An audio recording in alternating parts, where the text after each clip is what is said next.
আল্লাহর নবী সেজদার মধ্যে পড়ে কাঁদতে থাকবে, ইয়া রাব হাবলি উম্মতি, আল্লাহ আমার উম্মত গুনাহগার, আমার উম্মত গুনাহগার, আমার উম্মত গুনাহ করে ফেলছে, আল্লাহ আমার উম্মতের কি হবে, আল্লাহ আমার উম্মতের হবে কি?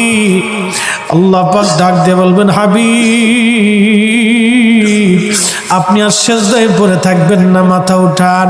আপনি কাঁদেন কেন? মেহেশর তো আপনার কান্নার জন্য না, নবী উঠেন, আপনি মাথা উঠান। আপনার জন্য আরশে মুআল্লার ডানে একটা কুরসি পেতে রাখছি, একটা চেয়ার পেতে রাখছি, একটা আসন রাখছি, আপনি নবী সেই আসনে বসবেন। আপনি মাথা উঠান, আপনি আমার হাবিব, আপনি আমার বন্ধু, আপনি আর কাঁদবেন না।